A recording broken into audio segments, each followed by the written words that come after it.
Hello, welcome to the Tuesday Tell-All. It's Tuesday, May 27th, 2025. It's almost summertime, but it's actually starting to feel like summertime out. It was a nice 70-something degree day today, so in between work meetings, I was able to hurry up and try and cut the grass a little bit. Didn't get it all finished, though, and it's supposed to rain for the next 2 days, so we'll see how that goes. I got the front done, at least the part that everybody can see, right? The back, yeah, that might be a forest in the next couple days. But how's everybody doing out there? Who was racing this weekend? There was a lot more racing going on this weekend than I actually realized before the weekend started. I mean, I knew we had our thing going on in Division 1, but there was a Sonoma combo, Super Stock combo out in D7. There was a D5 National Open that was contested by the Midwest Class Racers Super Stock Association. So that was pretty cool. What's up, Daniel K. Davis? How you doing? There's Walt Walker. Let's go. Happy Tuesday, Walt. How you doing? There was BeechBend Raceway, Bowling Green, Kentucky. We had something going on there, too. I guess that was a national open as well. What else? There might have been more. There was all kinds of opens and combos, and then our Division 1 event at Maple Grove, which was the weirdest weather that I've ever seen. What's up, Brian Zenzen? How you doing, buddy? Speaking of MCR, Midwest Class Racers Association. James Greasy, how you doing? James, Brian, cool.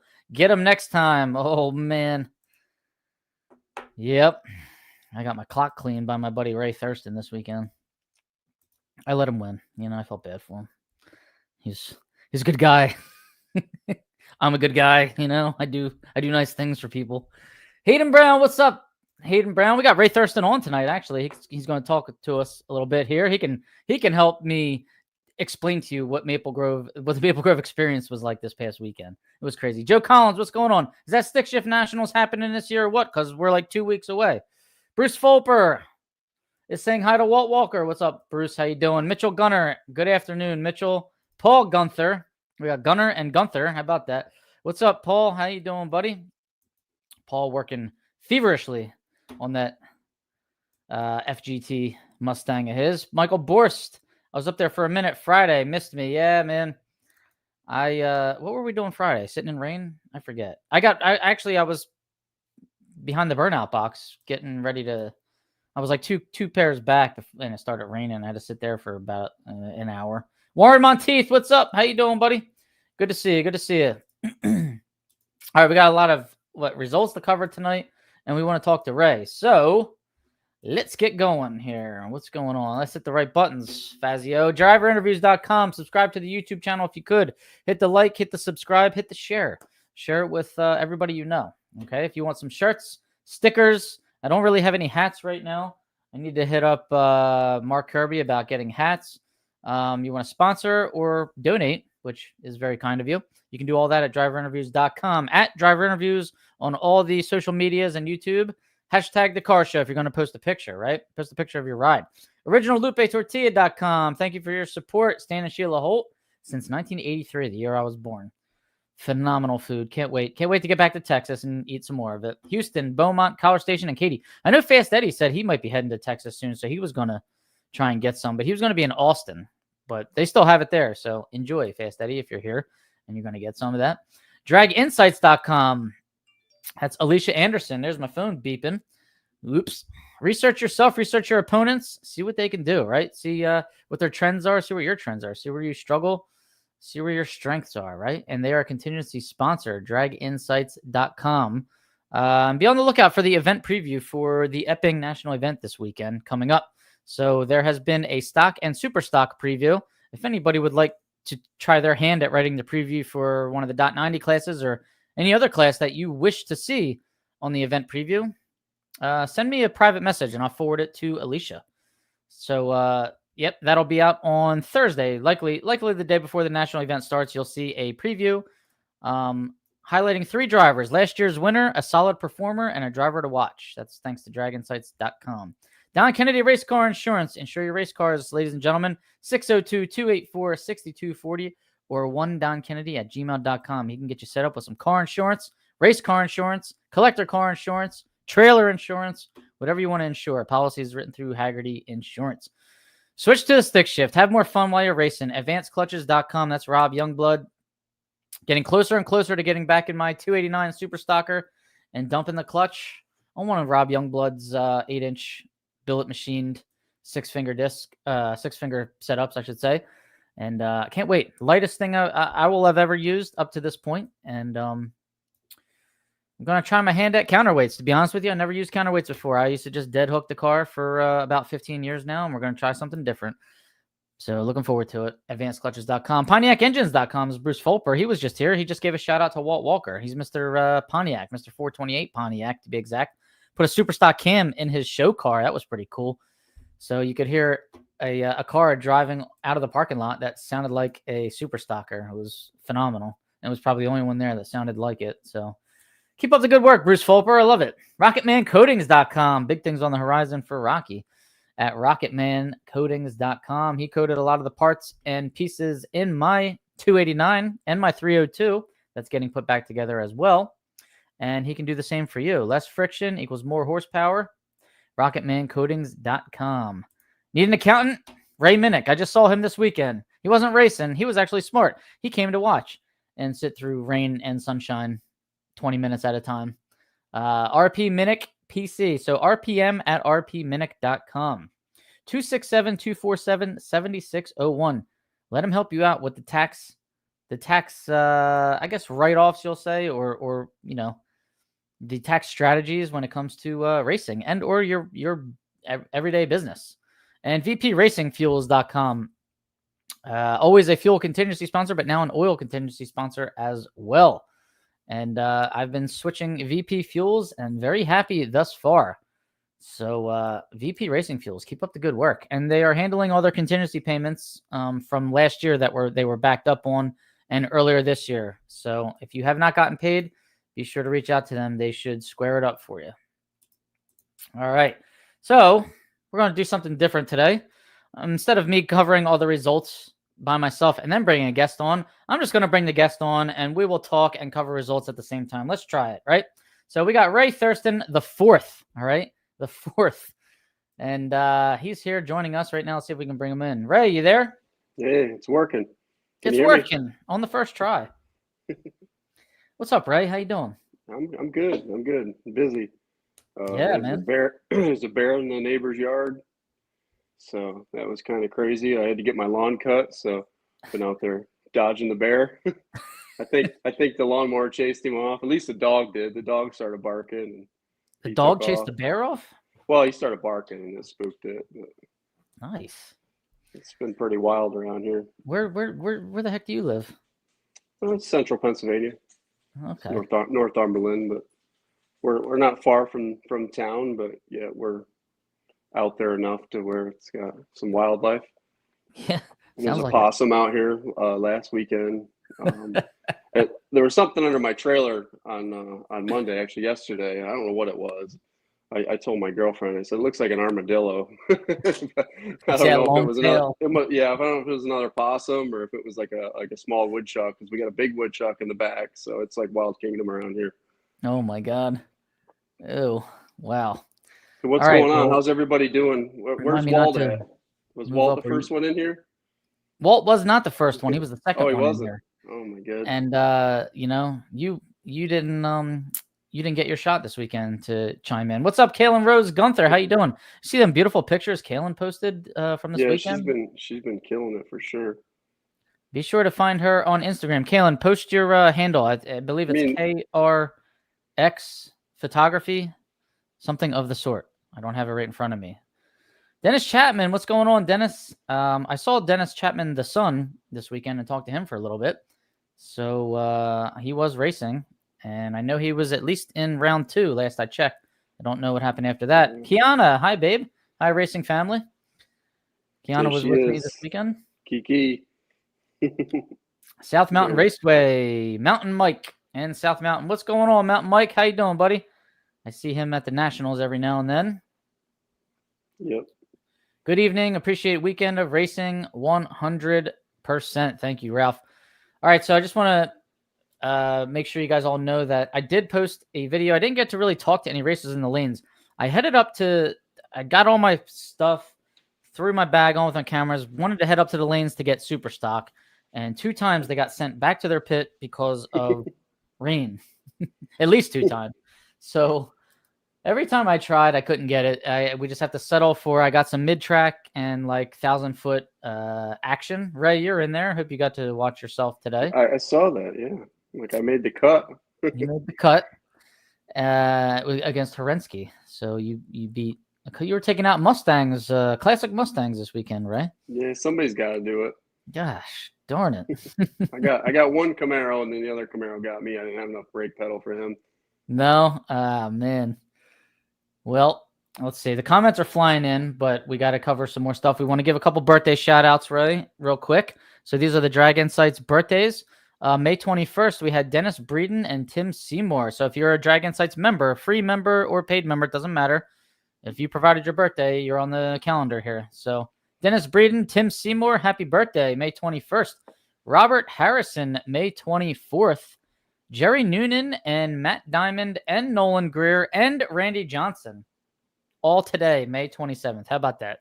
4 people. Jerry Noonan, Matt Diamond, Nolan Greer, Randy Johnson, May 27th. Now, it's not the pitcher, Randy Johnson. This is the racer, Randy Johnson. However, the pitcher, Randy Johnson, is into photography and photographs NHRA national events every once in a while. So get that. We've got a couple Randy Johnsons, one of which is a 6'10" left-handed pitcher that killed a bird mid-flight. All interested in NHRA drag racing. And how can I forget my lovely wife, Kiana Fazio, was May 23rd. Happy birthday. All right, Ray. I missed the birthday celebration, too. I know you told me about it earlier, but Joe Costello enlightened everyone about what went on there. You got any more to say about it? Joe Costello did? What, yeah, you said you said that you were dancing and you were feeling the music. You were living your best life. I was, man. I was banking on you being a newborn father and not getting any sleep. You know, I was thinking. Yeah, I mean, I had chaos in my trailer. We were both pulling our hair out, and I was having issues with the car, and it's barely running the index, and I was going over the valves, and the kid's screaming, and she picked up a cat on her way to go actually get stuff for the trip for the weekend last Sunday. And there was this cat hitting the road, and she pulled over. Actually, she didn't pull over until she looked twice, and there's this little tiny ball next to the cat, and it's a little kitten. So we have that running around the house, and I'm like, well, we can't just leave it here. So we had to bring that with us too. So, like I said, this wild kingdom around here. Wow. And of course, my dog. I don't go anywhere but work without him, and that's the only place I can go without him is work. So he's with me 24/7 when I'm not at work. So wow, it was wild. You had a lot going on there. You had the Philadelphia Zoo going on in the pits at Maple Grove. I didn't get a chance to stop by and see you after our race. It was funny because after our race, I had a couple issues. I had to get towed back after that, actually. But thankfully, I fixed. That was a silly issue of a ground wire that I forgot to tighten all the way down while I was changing out ignition boxes the other day. And so after our race, you know, there was a lot going on for me. But fortunately, that was the silver lining. Got that fixed. So, Ray, tell us about that car you were driving, man, and how much work you put in to get it out there. It's a 1973 Duster, 340 low compression. Like Pete Lanciers, I don't know, maybe he's in here. He's usually here. Same thing as his. It's just something that was started by Brooks Lee. I used to race a 69 Camaro 375 or 396 375 horse. We ran B with it, and then he also had the drag pack. And then him and his dad, Tom Lee, have a original Hearst Hemi Dart that they ran with a Barton combination back like the early 2000s. And I think they went like a best of maybe like 928 with it, you know, before the class really got carried away, I guess, or crazy like it is now. You know, you still could grab something, put a little bit of money into it and be able to compete. And that they still actually have, or Tom still has the car, but Brooks started this Duster back in the early 2000s and always talked, highly about it. And he actually passed away in 2016 in a car crash, and the car was out of the paint shop and it was just sitting there. So it had a couple seats in it. He had the fuel system bought for it, odds and ends. Wheels were on it. I think actually some of the wheels, the back wheels came off the Camaro, the front wheels came off the Dart. Like, it was just kind of like we have all this stuff laying around thing, and I've always liked Dusters. So he just started building it, and it was sitting there, and I called Tom and talked to Tom about it. I'm like, I could finish that thing if you want me to do it. And he kicked it around, and I ended up going to get it in 2018 when I still lived in Buffalo, and I just work on it in my spare time. And I moved back to Pennsylvania and brought it with me, and I was here probably, I don't know, a year or so before I actually got back on the car.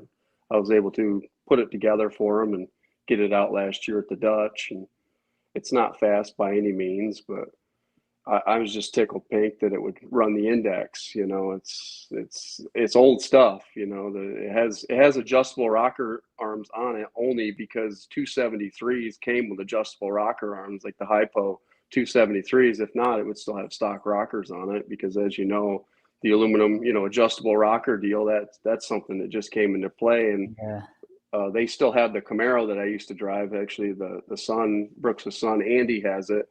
And it's still in Brooks's garage, and I'm pretty sure if you take the valve cover off, that still has the steel rockers that Tilburg, did some magic to make them so they'll hold all that spring pressure that the big 396s have. But no, I mean, the car is it's old school. It's it's a Holly blue fuel pump.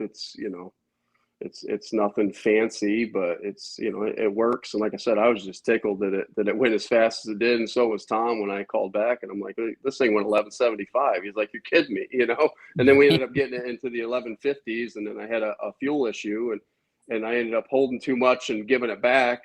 First round, I had the guy covered, and I ended up giving it back because I kind of lost where I was because I knew I had some in my pocket, but I started killing before the problem started taking over. So I wasn't really holding, you know what I mean? It was kind of vice versa, and it just got me screwed up. So I lost with it, and then I had a head gasket issue, so we took it apart, or I took it apart this winter, and then my dad come down, and him and I just put it back together here last weekend before bringing it down there. So I've had no time to test at all with it, and just kind of when I want to get out and see my friends, and I haven't raced at all and haven't been really out. I've just been working like crazy, and like you said, I'm a father now, so doing the whole kid thing and making sure that she's sane, doing that whole deal there, and making sure everything's upkept as best as I can.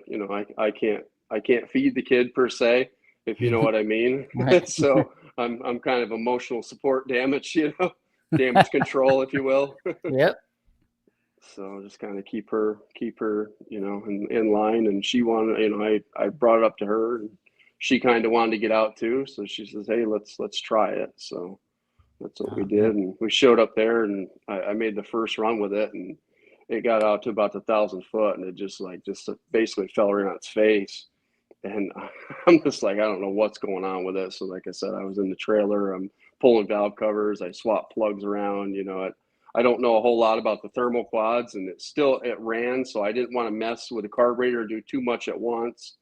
I came out for Q2, and I wasn't even concentrated on the tree, but I had a 55 red light, and I'm just like, oh my God, like stuff like that, like just blows me away. Cause I always like to try to stay fine tuned on the tree. And when I do something like that, like it was really irritating, but at the same time, I was kind of more focused on the car, making sure I get that turbo action shifter going the right way and hitting it at the right time, because I don't know, like some people love them things, but I've never been a fan.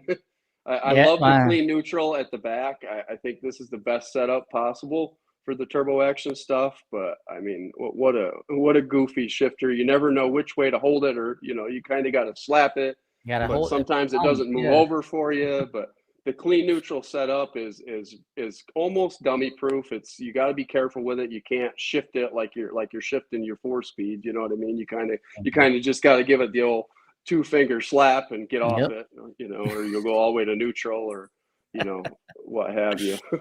Yep, that's funny. Comments have been flying in, Ray. I don't know if you could see them all. Jared Artis, There's who works Jared. the starting line for Division One. I can't say enough for them guys, man. What they had to put up with this weekend with the division, the track workers. I mean, rain, sun. How many times it was, in my opinion, or I should say, the forecast that I saw said the rain was pretty much done by like 9 or 10 o'clock on Friday, and it was done for the weekend. And that was not the case, man. We just had rain just coming through every like couple minutes, on Saturday, and it was crazy. Like that, Maple Grove's known for goofy stuff like that. Once it starts raining there, it never stops. But it actually would stop, and everybody's like, "Yes, we're good to go." And then next thing you know, cars are coming back to the trailer, and people are putting their tents down, and and then in 2 minutes they're calling cars back to the lanes because they didn't even mess the track up. Right. I was walking around in the midway. We were on to check out that big goofy jet truck that they had there, and I saw Jared by the snack shack, and he looks like he was at his wit's end. He was poor guy. He was just he's like, I just had to walk away. He's like, I just I saw him go out there running in one pair of super stock. I mean, Richie Prizer was one of them, and he just bumped in, and the tree fired, and Jared just took off running and just started throwing his hands up. And those guys must have saw the rain at the same time. I don't know, or maybe they saw Jared. Yep. He looked like he was ready to take off. He was just flapping his wings. I mean, he's probably one of the best, if not the best. I mean, you can't take nothing away from him and the job that he does for us out there. And I mean, I'm telling you, they're the last ones, probably to leave. They're definitely the first ones there in the morning, because I wake up, I don't sleep that well at the track anyway, because you're amped up, especially when you're running stock. You got to be up early. And, you hear that dragger out there dragging the track at like 6:30 in the morning. So I don't know how much sleep these poor people even get. Do they sleep in the truck, or do they actually let them go back to the hotel? Yeah, right? Like, oh my God. So it's pretty crazy. And Shane and his crew, they're out there. That's why usually the track lights are on. The track lights aren't on so we can see in the pits. The track lights are on because they're out there scraping till midnight or 1 o'clock in the morning. Wow. I mean, it's definitely a way of life. It is, and at times a thankless job too. Mopar man and great announcer, says South Mountain Raceway. That's Mountain Mike. And thanks, Mike. Appreciate that. I don't know if you can see the comments there, Ray, or not. I gotta get down there. I can't let Nikki Adams win everything. I gotta come down there. Well, let's get to some of the results from this weekend. We'll start with Maple Grove. And in Stock Eliminator, the number 1 qualifier, Matt Bernard. How about this? An O-Stock Automatic 1966 Biscayne, 115 under. He's 11.99.5 on a 13.15 index. There were 86 cars in Stock Eliminator, which is actually a light field for this event. I think the forecast may have scared some people off. It was very cold. Which, Ray, I mean, I guess that had to help you out, because that cold air. Yes. If it was an 80-degree day with high humidity, it might have been in a little trouble there, I would assume. No doubt. So, worked out for you. It was great sleeping weather. I know that. Did you check out that heads up run in round 2? God, I wish I had my camera ready. I mean, it was in my pocket. But it was Bob Moran versus Brian Martell. It was a stock automatic. I heard it, but no, I didn't follow it. I haven't even had a chance to wind anything really back yet. Well, I will. Other than my first round, I wanted to wind that one back and make sure that I had a good look at that one. 69 Camaros, 396, 375, the 405 aluminum head combo. Bob Moran, Brian Martell, Carl's son. And what a race it was, man. They were both 119 under, with Martell getting that victory by, I guess, a couple thousands down there. So they didn't hold anything back, that's for sure. It was a heck of a race. It would have made a great final round on which combo did you say that was? The 396, 375, Okay, it's rated at 402. 405. Okay, all right. That's right. I was thinking it was at 404 when I did it, but yeah, 405 is probably right. Yeah, it's been beat pretty hard. Yeah, man. We were actually Brooks bought the Steelheads, and we were going to switch over to the Steelheads to go back to do like a BC deal to get out of A and B. And at that time, Atkinson and I can't remember the other guy. Maybe it was one of the Warrens. They went heads up and got horsepower on the Steelhead combo for the 375 horse. So we're just like, that's kind of when it just stayed. It's like, all right, we're just going to run the aluminum heads because they're consistent and just try to stay away because it's definitely a minefield in B. You know what I mean? And that combo's been hit. It's not like some of the other GM stuff where it's easy. Oh, Just leave it at that. Ray said that, not me. Kiana, yo, Ray, what's going on? Pete Ducko says, I wanted to watch the big money race on Thursday, but it didn't happen. Great job, Ray Thurston. That was me. Went red second round. All right, Dennis. That's a tough one. It happens, though. It happens. Joe said it was a beautiful party at Doc's. I didn't even know. When did he say that? When you and I were racing each other, Ray, or what? No. When I went up, when we had a little bit of downtime between Super Comp and when Super Stock started, he was talking about you were living your best life. Yep. It's like he knows sure. you. Yeah, I saw him there. Yep. All right, where are we going here? Stock Eliminator final round. How about this? Austin Alvey, who did get past that number one qualifier in the first round. Austin Alvey's got a beautiful D-Stock automatic 67 Camaro. I believe with the 396, 325 horse combination, he went up against Johnny Gray in the AA stock automatic 69 Camaro. This is another 396, 375 horse combination. And Austin was dialed 1068. He was 053 on the tree, leaving first. This was late into the night, by the way. I mean, I think it was about, 9 o'clock at night by the time this race? Yeah, it's every bit at 9 p.m. That's I had to fill out my W-9, and that's when I was pulling out. I think we got home about 11:30, so I would say it's probably about 10 after 9. Oof, sounds about right. And I had it on my big screen there. I just got home, and I saw Johnny Gray launch behind Austin Alvey, and he headed right toward the wall. Did a huge wheelie and headed toward the wall, and he shut it down quick. And I think he missed the wall. I don't think he hit it. And Austin Alvey coasted to victory, and Johnny Gray obviously coasted down the track. So Austin Alvey gets the win there in Division 1. He is actually claiming Division 1 this year. I did not realize. So Austin Alvey, all the way from Kentucky, I believe, gets the win here in Division 1. So congrats. Beautiful car, by the way. Hashtag the car show in that final round for sure. Let's move it into Super Stock, Ray. We had Mark Lebrecht was the number one qualifier. GTTB class, that's a pickup truck, a 2000 Chevy S10, 987.8 on a 1085 index. So he was 972 under. There were only 68 cars in Super Stock at this event. I would say we were about 25 cars light in both categories due to the 4K. Easy. Yeah, no doubt. At least. Final round here, though. Carl Martel in a beautiful, one of the nicest Gen 3 Camaros in the country, I would say. All Carl stuff's nice. Everything. Everything. Childs Martel clan, they all have the best of the best for sure. Absolutely. I got to find out what kind of polishes and detail and kits they're using. But GTH Automatics, an 87 Camaro, went up against Bob Lasco in a 92 Camaro, Super Stock C modified stock. This car used to be a stick shift. I don't know if it is anymore. Definitely a screamer. No, he was in the finals. It's definitely an automatic, Bobby.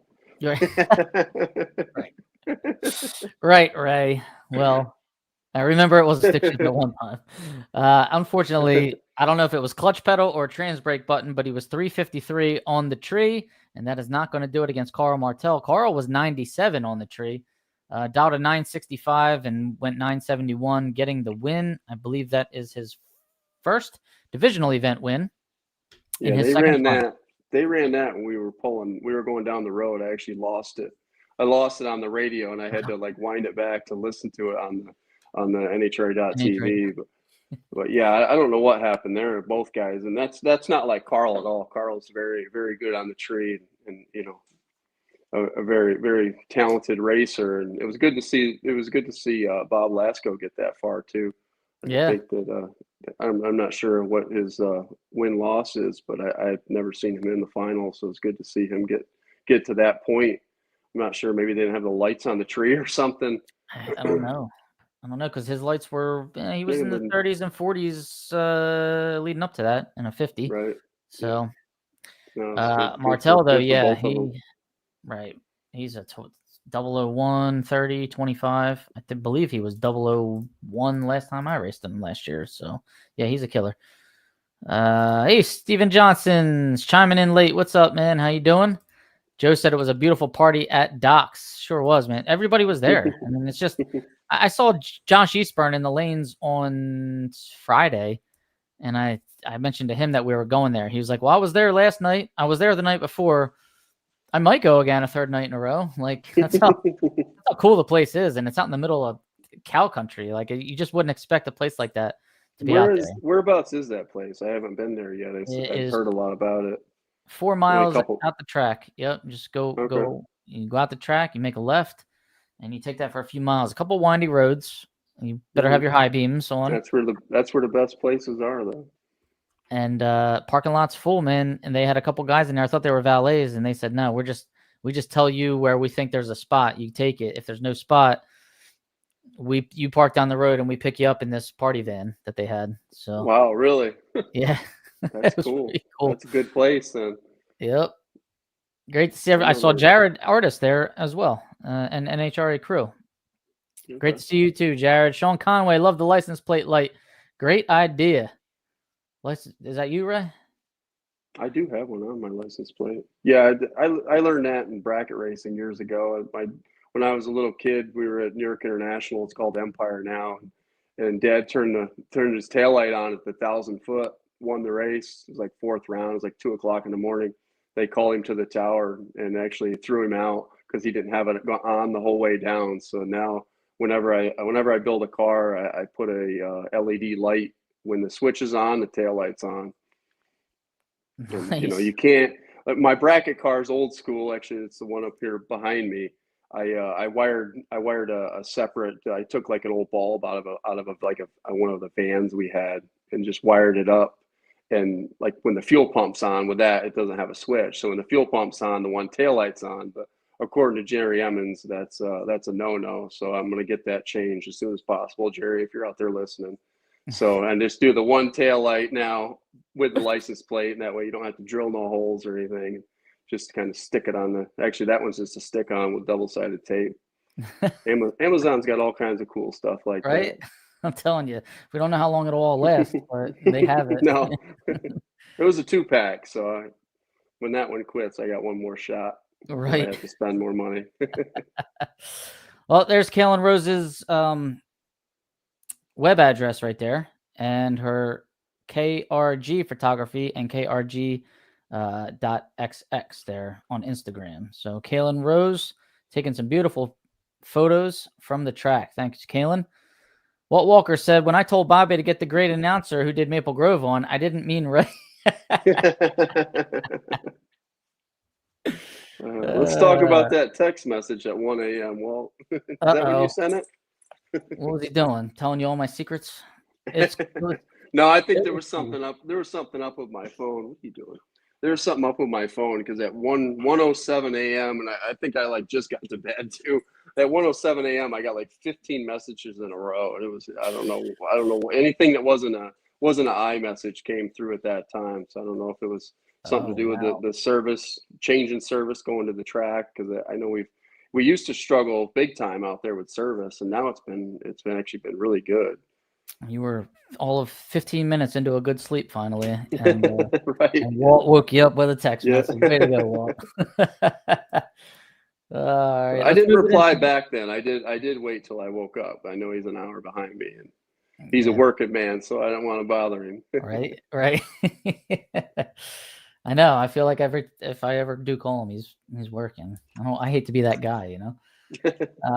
Division 5 at a national open. He wants you to. Sorry to interrupt you. He usually wants you to call him because he's a trucker, so obviously he can't text. So he's like, call me. Right. I know. But I always assume people are like he's like holding the phone and driving the truck. Right, yeah. No, them guys are 2025, usually he's wired. probably got AirPod in his ear and he's good to go. All right. So it was Division 5. Zen, if you're still here, you're gonna have to explain this one to me. So it was a Division 5 National Open, but it was Midwest Class Racers Association combination here, stock super stock combo at a National Open. So I'm guessing you still get the grade points and you get to run your association race. So it sounds pretty cool. And it sounds like Jason DeForest and Lund. What's Lund's first name, Ray? Do you know? Do you remember? Ryan Lund. Matt Lund? Ryan Lund? Is it Brian? Brian Lund? It'll come to me. Sorry, everybody. Sorry, Mr. Lund. They cashed in at Earlville at the Midwest Class Racers. The season kicked off Memorial Day weekend at Tri-State Raceway at the NHRA Division 5 National Open. It was presented by Patterson Elite Performance. This information comes from Brian Zenzen, who runs a nice, well-organized operation there. He's always keeping me updated, and I really appreciate it. So on Saturday, there were 107 cars in the stock super stock combo. Now, Brian Anderson sent me a qualifying sheet. And I was like, dude, you got 107 cars. Why don't they split this up? You know, why are we running a combo here? But they ran for $2,000 to win payday. Saturday's number one qualifier was Bob Siegworth at an impressive 145 under in a factory stock H Mustang. The final round saw two 2024 Midwest Class Racer champions squaring off. Jason DeForest took down Tony Henderson in the final round. This is Jason's third final of the year. He previously picked up a victory at the Division 5 event in St. Louis earlier this month. So he's driving very well. Congratulations, Jason DeForest. On Sunday, there were 103 cars in the combo. So let's see. Who was the number one qualifier? It was, again, Mr. Siegworth in the Mustang. He went 148 under this time. Wow. So he secured the top spot there. The final round saw Michael Lund. There it is. Okay. Michael Lund. I said Matt, you said Brian, right? Well, we were close. Yeah, we're good. Right? Final round saw Michael Lund defeat Steve Hutter. Hooter. How do you say Hutar? I know there's a Ryan. There's also a Steve. So Lund picked up 2 MCR wins last season. He repeated his results at the same event last year. So he won it last year. He wins it again this year. Congratulations, Michael Lund. And Midwest Class Racers will roll into Marion, South Dakota in 2 weeks, June 7th and 8th, for another weekend of Stock Super Stock Association Class Racing in the Valley. All right. Thank you, Brian Zenzen. Midwest Class Racers Association. 107 cars in a combo, man. I've never seen a combo with that many cars. That's what you need. Yeah, that's good for them. Right? That's what we need at I thought they said that at Maple Grove on Thursday. Didn't they say class racing was dead? I thought I heard that. Somebody said that. And that's out in Division 5 where, the poor average racer has to drive probably 10 hours to get to like a divisional. I mean, it's crazy out there. All right. What else? I couldn't imagine. That's why I moved back to Pennsylvania, because I was tired of 4-hour trips to anything NHRA. How did Dan Fletcher do it all those years from like upstate New York? Like, that's crazy. All right. Where are we now? Sonoma had a combo. Let's see. So this was I would love to get to that track out in California, wine country. Tom Armino and Johnny Gray, they got the win there. 2-day race, two races, I should say. Let's see. Randy Logie was runner-up the first day, and young Garrett Logie was runner-up the second day. How about that? Congrats to the Logie family on their runner-up finishes. And Tom Armanino. And this is a Johnny Gray out on the West Coast. We got a Johnny Gray on the East Coast who was just in the final at Maple Grove. So if your name was Johnny Gray, you were doing pretty well this weekend. The Phillips and Logie families put on a racer barbecue on Saturday night, so that was awesome. There were 20 cars for the first race and 16 cars for the second race. So we would like to see more racers come out and support these events next year. Jared Jordan did confirm that each race paid $2,000 each day. So how about that? 20 cars racing for $2,000.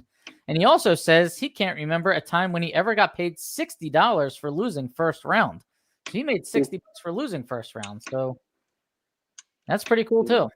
That's a good deal for sure. You've never been to Sonoma, Bobby? No. Oh man, you're missing out. That's my favorite place. Yeah. Yeah, it's definitely awesome track. I'm not a wino by any means, but it's definitely very cool the way the way the sportsmen park on the road course is it's pretty wild. Oh man. Very, very nice place. By the way, Walt Walker says he sent you that message at 1:32 p.m. on Friday. Come on, Ray. What do you have? Orange Mobile or whatever it's called? Boost Mobile? It's a Cricket or something. I'm not going to lie. I had Cricket for years, but now I have Mint Mobile. Ryan Reynolds talked me into it. It seems to be working pretty well. I'm telling you, I've been fly us in, Brian Zenzen. We want to go to the zoo. We need wheels. Yeah, man. I've never been to Brainerd either. There's Randy Logie. Hello from Logie Stein headquarters. What's up, Randy? Congrats on your runner-up finish. And I believe it was Randy's son, Garrett, was runner-up on the second day. So that's awesome. There's Zen. He's here. All right. We have 3 national opens where MCR guarantees the payouts in Division 5. Okay, I should know this by now.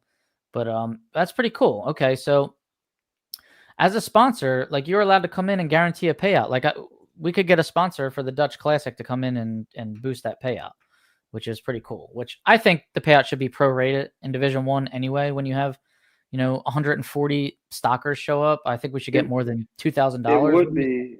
It would be if it was the other way around. Right? That's for sure. Right. I know it. Throw us a bone.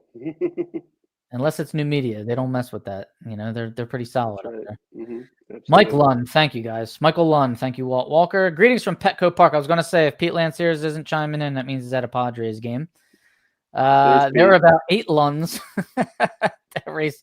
There's 8 Lunds that race with MCR. We got our first Dead on the Dial winner of the season. That's sponsored by Drag Insights, so that's pretty cool. Let us know who it was, Brian.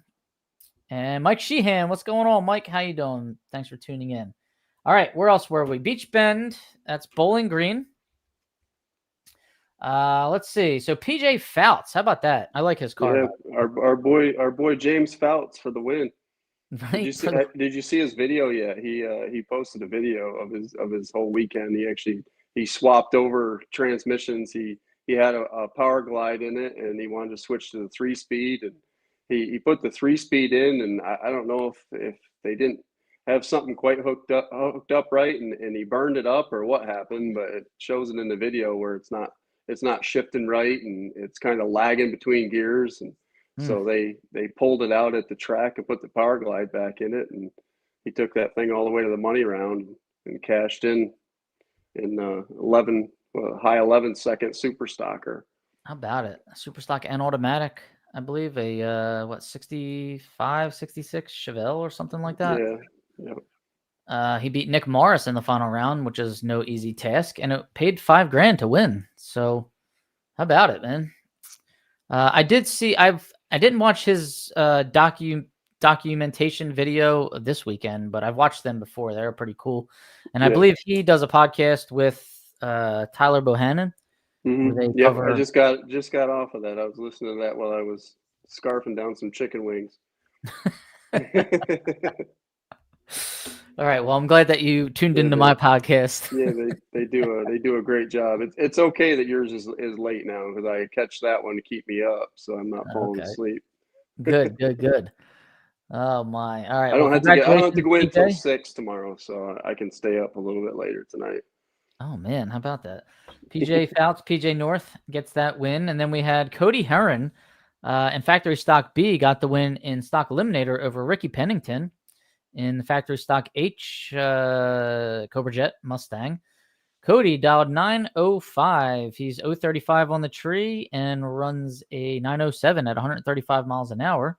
Ricky dialed 1071. He was 68 on the tree and ran a 1077 in a losing effort. Congratulations, Cody Herron, getting the win there in Stock Eliminator. And one of my favorite Super Stockers gets the win in Super Stock. That's Terry Nolan, Super Stock H Automatic. He was here earlier. He beat Tyler Bohannon in the final round. Tyler in the factory GTC Camaro, 87-ish Camaro, one of them Gen 3 Camaros. Terry dialed 985. He was 31 on the tree, ran a 983. But Tebow dialed 895. He was 37 on the tree and ran an 892. So double breakout win goes to Terry Nolan in the beautiful 66, 67 Chevy 2. I forget what year it is. And I just know it's a pretty blue car. Mm-hmm. Congratulations, Terry Nolan. What else? I think that was all the racing that went on this weekend. Did I miss any of them, Ray? I don't think so. All right. Well, this upcoming weekend, we got a lot going on. We've got the New England Nationals, Epping, New Hampshire. That is Friday, Saturday, and Sunday. We've got a double in Division 2, South Georgia Motorsports Park. That starts on the 29th, which is Thursday. So double event starting on Thursday, South Georgia Motorsports Park. And we've got Earlville, Iowa, Division 5, running a points race this weekend. So that's another track I'd like to get to. I saw that numerous times on the live feed. That looks like a nice place. I want to get there. It doesn't look like it's too hard to get to. It's like you get on 80 and just keep digging. Soon enough, you'll run into it. It's actually right near the Field of Dreams, the movie, Kevin Costner movie, and now they play actual baseball games there. So I kind of want to visit there. And I think is that the track that they use to do a lot of filming, like commercials and stuff too. I feel like they like maybe that was a Dodge commercial or Toyota or something did a commercial at one of the drag strips. I think that might be that one. I'm not sure. Hey, I don't know. That's a good question there. Good question. Danny Nelson, A-Stock Automatic Mustang was the dead-on winner. Gavin LaHue is not. No, I'm not racing up. If I did really well at Maple Grove, I was going to try and sneak in to the one spot. I was too late. I looked yesterday. I was like, man. But Gavin LaHue, Division 4 racer, he sold his Corvette to Paul Stalba, who was driving pretty well in it this past weekend. It looks like Gavin is going to race it at Epping, though. I guess one last hurrah in his old car, Gavin LaHue, and then fly back to Texas is what I'm guessing. Gavin, let us know if that's accurate. Ray and Bobby, I'll sponsor the golf cart ride into the zoo. All right. What a deal. Excellent. Garrett is Randy's youngest son. Drake is his oldest, and he raced Nanette Stein's Thunderbird in race 1, his first race. How about that, man? That's the points leading car, correct? It is. It was last I checked. We'll go over that shortly. Terry Nolan's got a 1966 Chevy too. And Earlville is a great track, 4% downgrade, downhill track, beautiful in the middle of farmland. I love those downhill tracks. You know, they make you look good. I was staging up at, I came out of my burnout at Cecil County. That's why I always say Cecil County is the fastest track in the country. Put the car in neutral to give it a clean out and let off the brake pedal, and the car just started rolling forward in neutral. So that's how you know that track is way downhill. That is correct. Racing it in stock, helping Tom Stalba since he had no one to help him. So he offered to race the car, and so I guess you offered to race the car and come help him. All right, Gavin. That's pretty cool, man. Good luck to you out there. Don't win in it because then you won't want to get rid of it. You might want to keep it forever. And that's the way to do it, is to fly into Epping. That's the way to do it. Seat level, fast track. No, I'm just saying you don't have to tow up there. That's I mean the car counts. It's incredible that it's the tow is pretty rough, but I mean some of the car counts are very, very low in some of the classes. I think stock was the only one that's full, and I think, like I said, I looked yesterday and it's one short now, but super stock was only at like 20 couple. 31 super stock ended at. Stock ended at 54. Was it 31? Okay. Yep, super comp 43. But what was quota? Yeah. Quota was 50 or 60, right? 55 for all categories. Yeah. 50 for super street, and they got 45. And 20 top sportsmen, 10 mountain motor pro stock, 27 top dragsters, 8 comp cars at a national event, 18 pro stock, 17 funny car, and 15 top fuel dragsters. That's good, at least for the pros. Yeah, no, it's a nice track. I went up there in 2017. I went up. Really liked it. I haven't been there since 15, so I mean, I was just following Google Maps, and I don't know if that was the best thing to do. But yeah, it doesn't matter. Once you hit Massachusetts, the whole thing's a pothole. So it's pretty rough, and the tolls are crazy. You get bills in the mail forever. It's almost it's like going into Long Island. Oh my goodness. Well, where are you headed next, Ray? I have no plans. I'm announcing the Mutt and Jeff race here at the media, and other than that, I'm just kind of laying low. And I like to save my money, and I really want to get a super stock motor built for my '68 Barracuda here that's behind me. Uh-oh. AH? No, no. Like I said, I'm trying to save money. Yeah. I mean, I would love to put one in. Don't get me wrong. I mean, that's the end all be all of super stock. I mean, those are definitely the kings of the sport, if you will. But no, that's a little maybe a AH junior type deal that I could run in GT would be more efficient. You know, something that went 890s, 90s. You know what I mean? And you could kind of hide out and run GTA automatic with it, something like that maybe. But no, the 383 or 340 combination is what I'd like to do. It's just tough because you're stuck right in that pack to where you really, you know, there's a lot of cars there. There's a lot of underrated GM products there that, you know, there's no amount of money that I could spend to run with that kind of stuff. You know, they're going to run around you by a tenth with used parts, you know. Yeah. Oh man, I hear you, buddy. All right. Well, we'll let you go to bed. We know you got to get up early in the morning and go to work, and you got a newborn in the house. So let's go. It's 9:20. Hurry up. Yep. Get some shut Yep. eye. All right, Bobby. We'll And see you we all look forward later. to hearing you announce again soon. And we hope that this announcing career, I mean, you got some talent, man. And we want this to take off for you. Appreciate that. Yeah, no, I like doing it. I definitely like doing the class stuff. I was supposed to announce the money race there for Marty and Herbie.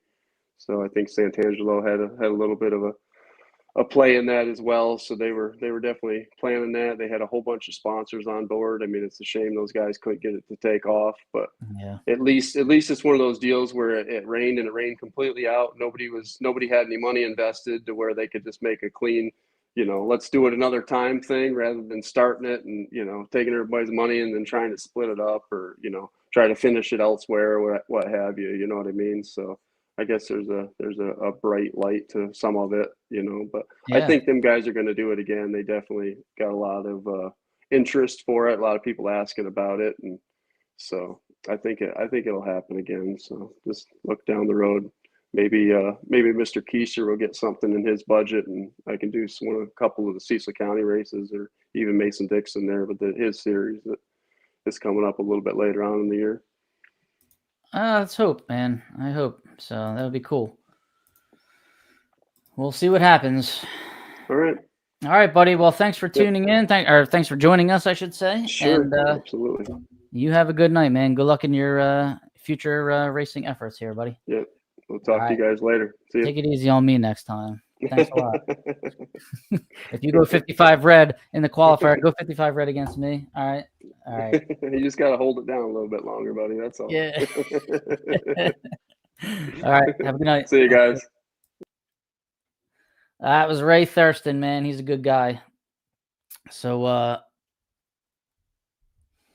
hope I don't have to race him anytime soon. He's a friend of mine. It was pretty funny that we were talking smack to each other before we went up there, but he got the best. He got the best of me, I should say. I stared at the yellow a little longer than I should have. I did want to share some news with you guys though, because everybody. I mean, I was racing at Cecil last week. I have an old MSD programmable digital 7. A 7530. They don't make it anymore.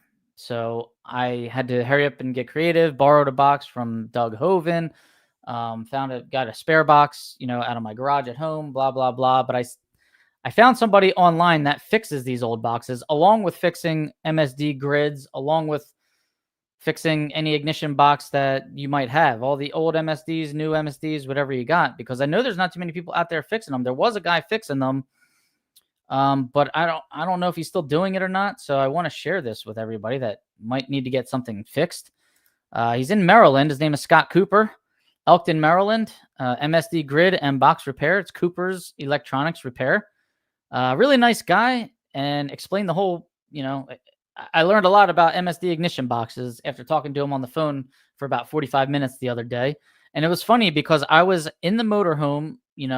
It was early in the morning. I was searching Facebook Marketplace for used ignition boxes. I wanted to go buy another spare. And I found this ad about this gentleman who fixes the boxes. So I actually called him up and we talked for a while. And I sent him mine. That's actually my box right there in the background. So if you guys have a MSD grid or any kind of MSD ignition box you need to get fixed, there you go. 410-398-3120, and his name is Scott. Really nice guy, and he can get you helped out, get you set up. All right, thanks a lot, Scott. I appreciate it. And he's saying that my MSD box is being diagnosed. It just got out there today, and he's already figured out what's wrong with it, and he can fix it. That's great. Great news. All right, so I'll have that spare box as well. Ray dialed the index. Yeah, I went duck hunting. I ended up with Ray. I got too excited. What can I say? Yep, there it is, the duck. I have a grid I'd like to throw through MSD's front window. I'm going to call him for sure. All right, well, there you go, Ray. You're all set, man. Scott Cooper can get you set up. There's Scott Cooper right now, believe it or not. Speak of the devil, your MSD box is diagnosed. How about that? Thanks a lot, Scott. I appreciate that. All right. What else? There was one more thing. Oh, we had to go over the points. We didn't do that yet. Let's see. Points here. Number 1 through 5 in stock eliminators. C.W. Hofer, Chris Hall, Jeff Atkinson, Bruce Castle, and Larry McClanahan are the top 5 in stock. This is directly off of NHRA's website, so if it's not updated, don't blame me. Superstock nationally, Evan Kowalski, Mike Cotton, Chad Guilford, Justin Lamb, and Jeff Atkinson. That's your top 5. And then first place in each division, Austin Alvey in stock, Division 1, Richard Prizer, Superstock. Division 2 is Jeff Atkinson in stock and Superstock. Division 3 is Josh Decker in stock and Jeff Dona in Superstock. Division 4, Justin Hutto in stock, Ryan Montford in Superstock. Division 5, Ellis Booth in stock, Jay Story in Superstock. Division 6 is Larry McClanahan in stock and Jody Lang in Superstock. Division 7 is Nanette Stein. She is still in the lead in stock, and Leo Glassbrenner in Superstock. That is awesome. Love it. Love it. Love it. All right. And like I said to you guys, be on the lookout for the event preview coming from Drag Insights. I want to show you something here. Let's see if this works. This is the Drag Insights webpage. This is the homepage. This is the calendar where I get all the birthdays, by the way, and the racing schedule. So right here this weekend, you can see the calendar. You can click on that, and you can see whose birthdays it is. You can go back to the month view. But let's look at Epping. I want to see what's going on here. So you click on events. We'll go back and look at last year's Epping, New Hampshire event. So we'll go back to 2024. It was a national event. It was at New England Dragway right there. And we can click on it. So you can search through events and see who won, who runnered up. Stock eliminator was DJ Pyres last year. Forgot about that. Against Ralph Papora. And Superstock was Joe Lisa versus Joe Santangelo. So if I want to see the full results, I can just click on this button right here. And there we go. I can check out the qualifying order. There were only 31 Superstockers last year. How about that? And you can go round by round and see each pairing all the way to the final, where it was Joe Santangelo versus Joe Lisa, the two Joes. How about that? Santangelo was 001 red. Man, I forgot about that. And Joe Lisa was 013. So that was pretty cool. If I did see that there were 5 A-stock automatics on the list, so I could go to analytics and maybe just check out who the fastest A-stock automatics are in the country as of right now. So I'll go to 2025. It's already on Stock Eliminator. Here's A stick. So we can just scroll down to A-stock automatic. And so far, the quickest runs in A-stock automatic were Brian Martell. How about that? Brian Martell and Bob Murray. That was the heads-up run from this past weekend. So you can check any year all the way back to 2015 and see who the fastest and baddest cars were in each class. We can go B-stock automatic from 2024. Quickest ET, Jim Boudreau. Oh, yeah. He's always a killer. 988 last year. So this is from divisionals, nationals, and if the National Open was made available, then it would be included in here. If it was class and that was made available, heads up, it includes qualifying, class, and the eliminator right here. So there's your little red button. If you wanted to search a driver just by name and check out their stats, you can do that as well. So I like to go to advanced search. We'll put in a we'll do super stock. So who we say won last year? Joe Lisa. Well, we'll just start typing in Joe Lisa. There he is. I don't even have to finish typing in his name. He's right there. He's got 12 final round appearances and 7 wins since 2015. The database goes back to 2015, so that's pretty cool. Joe Lisa, man, he's a killer.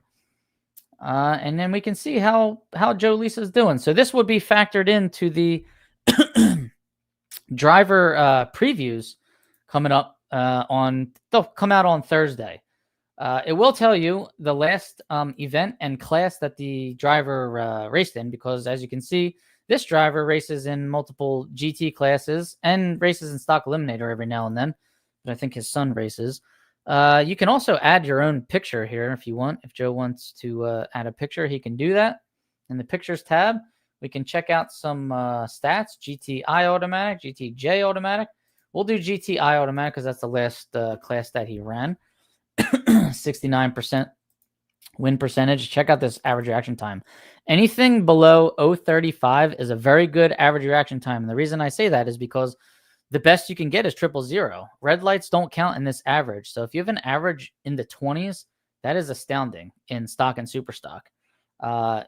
In the high teens is astounding in the .90 classes. Average mile per hour and fastest mile per hour. This is a good stat to watch, guys. So you can see, especially if you've got chances of, a heads up with this person, or you're looking at the ladder and you could potentially have a heads up, or you do have a heads up. This is the number you want to see. This is what they're capable of. This is what they run in bracket mode, but this is what you need to know. And you can click on that and see where that happened. And it looks like that happened at Cecil County in a heads up. GTI automatic against another very fast GTI automatic car who happened to go 111 under. So this is where the good information comes in Drag Insights. This is why I love this program. You can see left and right lane stats. 30 runs in the left lane, 9 in the right lane. This is national events for the left and right lane. This is all events here. 99 green lights and 4 red lights. That's how this is a killer driver we're talking about here. Only 4 red lights in competition in GTI automatic since 2015. So that's amazing. How well they do leaving first and leaving second. I like this stat as well because you can see how good they are at getting chased and leaving off the clean tree, or how good they are at chasing. So he wins 75% of the time when chasing and wins 67% of the time when getting chased, right? So looking over the shoulder versus looking out in front of you. So just good information to have, guys. Just a couple of the stats. Look, takes a 5-thou stripe when chasing, so it was really good, and takes a 12-thou stripe on average when getting chased. So still does a good job in front or coming from behind. That's how you know drivers are good, because you'll see some stats in these 2 columns here that definitely make your head scratch, make you scratch your head, I should say.